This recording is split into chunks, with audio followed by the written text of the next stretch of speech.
And we are the coalition, loud and proud, civilly disobedient media. Councilman Clovis Gregor, Attorney Clovis Gregor, has taken a moment at the end of a hectic week to work with us and go through some documentation that has mysteriously appeared here in the city of Pawtucket. Or as we like to say about Pawtucket City Hall, in the halls of justice, justice is usually found in the halls. The head administrator, if you will, of the city of Pawtucket, Dylan Zalazzo, submitted to the town council, as is the practice, documentation and a request for consideration at the upcoming city council meeting, which is this Wednesday evening coming up. And he requested, and by the way, the documentation as well as the additional paperwork will be in this post, so you'll be able to go through it at your leisure. But it's ultimately what he's asking is that the paperwork be moved to the city council property division, if you will. Committee, yeah. A committee that meets on its own schedule. It's a subcommittee of the Pawtucket City Council, and they review property decisions, make analysis before making a recommendation to the Pawtucket City Council. In this documentation, he has attached, if you will, a new purchase and sale involving Morley Field. And on top of that, a copy of the resolution that the council made last year. Now, if you've been following or not following, I'll just explain this. There are serious issues with regard to the type of properties that are involved at what we'll generically call as Morley Field. Think of it as a sandwich of different properties. Some of them are beholden to specific issues from the federal government. And the biggest part, both financially, emotionally, philosophically, has to do with the requirement to replace this space, if sold, with green space so that the children of this ward will have an opportunity to go to a park, play football, play soccer, do the things that kids are supposed to do in a nice green space with trees and fresh air. No, by anyone's definition, there is no property in waiting. The city council made its usual chaotic decision last week to purchase surplus land from a local cemetery, which at the very end of the meeting, Attorney Gregor, City Councilman Gregor, disclosed, in fact, that they, even in that transaction, had managed to miss the statutory requirement, the charter requirement, if you will, that an appraisal for the property, so that for the very simplistic reason that the city council could determine if the net worth of the property was appropriate for the sale price. So here we go again. Now this week, we're going to submit this new purchase and sale to the city council property committee. And my assumption, I'm going to ask the councilman to clear this up, is there'll be a rush right after the city council property committee to run it right upstairs and approve the sale. And that's why we like to turn to adults like Councilman Gregor, who is, again, a practicing attorney, for his guidance, again, on the legal issues as well as the moral and the philosophical issues surrounding this transaction. Long run up, just to explain to folks who might be encountering this for the first time. City Councilman, again, thank you for meeting me on a Friday after a long and rewarding week. Just give us the lowdown here. Is this any way to run a city?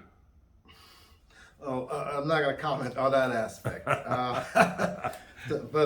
So, I mean, I'm just looking at this just now. Like I say, it was just put online, and this is the agenda for the council meeting next week, Wednesday the 19th.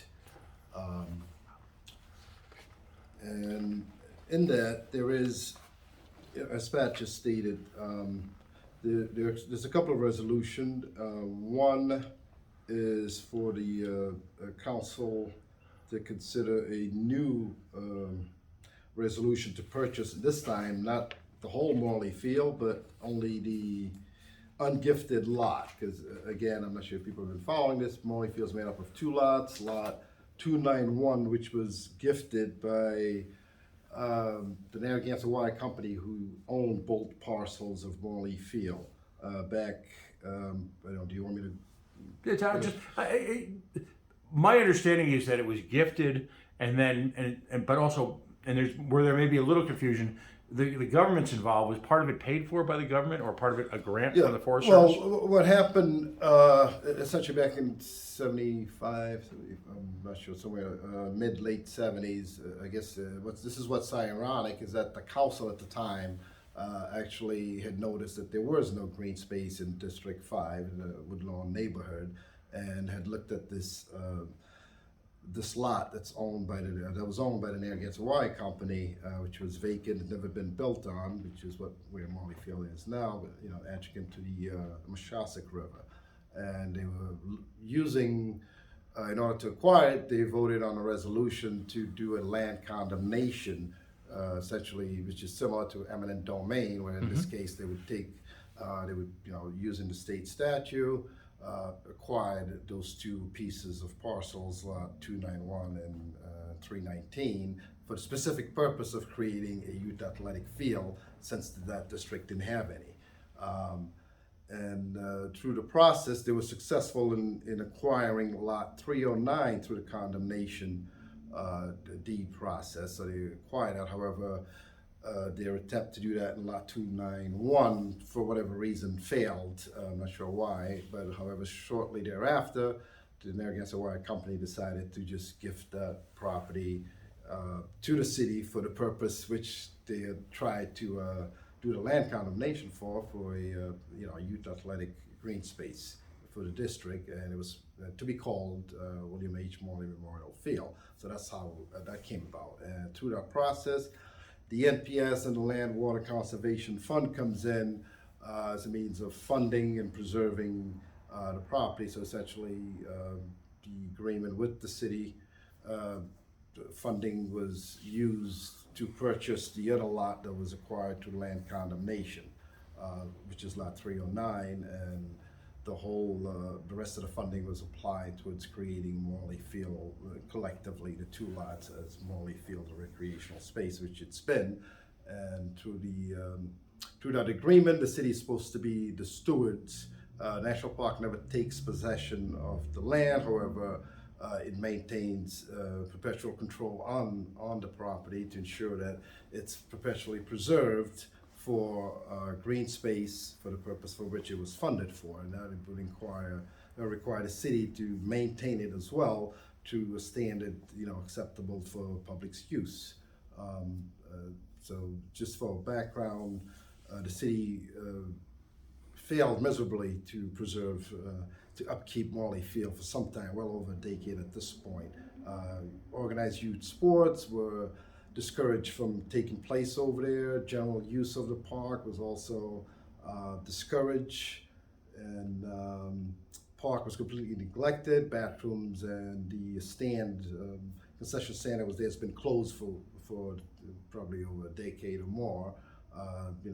The field itself, the turf, neglected, the lighting, the benches, everything in there. If you were to go up there, you could see the neglect from well over a decade.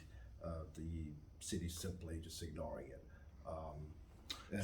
So now we've got a situation where one of the plots is going to be sold.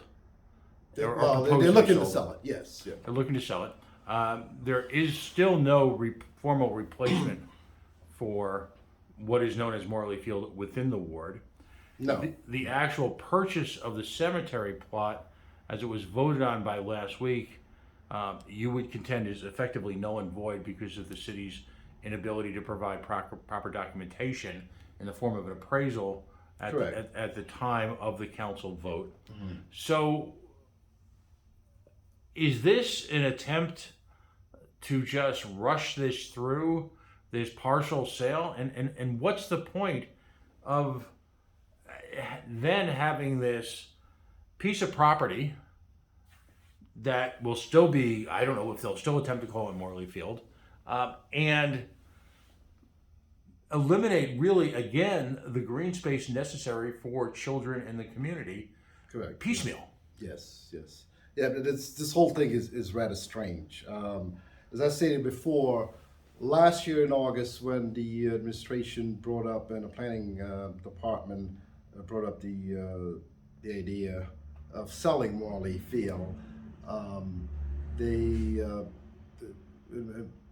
and I'm gonna say, I've said that before. They deliberately failed to mention that half of Morley Field, again, this would be the gifted lot 291, was a gift property that, for general as a general principle of law, lots that are gifted for these sort of purposes are not supposed to be sold, although there are certain occasions where you might be able to do that, but it didn't apply to this case because there's statutory on point regarding gifted deed for the public use statewide, which applies to all cities and towns in the state, which says that that's 4526, and it says specifically that land that's gifted recreational purposes to the public are not subject to disposition. So that was also a point which when they presented the proposal to sell, council was not told about any of that. So Right. So going back to 2021 in August, when the council voted, I have brought the point, well, since we didn't have the authority to convey lot 291, the whole purchase and sales agreement is voided. And that's apparently this new purchase and sales that they're suggesting here just essentially is calling for the sale of just one lot, which is the ungifted lot, lot 309. Now, there was mention in a handful of meetings ago, we've got a couple minutes left, in a handful of meetings ago, it was mentioned that there could be some quote unquote, in their words, relief for these, if you will, these limitations that the state generically places on these properties, somehow with some type of special legislation. But with the new election of state representatives to the affected area, there is clearly no appetite for them. They object to the sale. Without proper replacement within Ward 5, and they have made it clear that they have no appetite whatsoever for any statewide intervention in this particular transaction. So I can't imagine, knowing what I know about the State House and spending as much time there as I do, that the general body would overcome, if you will, and ignore the objections of the principal representatives of the district. Correct. So in the minute or two we've got left, what are you calling for in terms of what needs to happen at this meeting? Is it time to just scuttle the whole process and start from scratch? Well, yeah, I mean, you would think essentially that's sort of what they're trying to do, even though they're going sort of backwards. I mean, as I said, the last purchase and sales agreement would be void based on the fact that we didn't have the authority to convey lot 291. So based on that, that purchase and sales goes out the window. But then the vote that they did the last council session, which is, as you stated, we were not provided with an appraisal, which is a requirement before the council can approve any purchase, sale, or lease of real estate. So that wasn't done. So by that virtue, the vote for the proposed replacement of the cemetery lot it would be void as well. So, but also well, the problem with that as well is that resolution for the purchase was premised on the old purchase and sales, which if it's voided, you would think the whole thing goes out the window, correct? But anyways, I mean, I'm still trying to sort this out, but. So it really is from a layman's sense, in the few seconds we got left, it really is time to just start from scratch, isn't it? Yeah, yes. I mean, again, I along with a lot of residents and representatives, all oppose the sale of Morley Field altogether and think that it needs to be preserved in perpetuity as it's supposed to be, period. Councilman Clovis, Gregor, again, thank you for your time. Thank you for your legal expertise. And again, for your community involvement.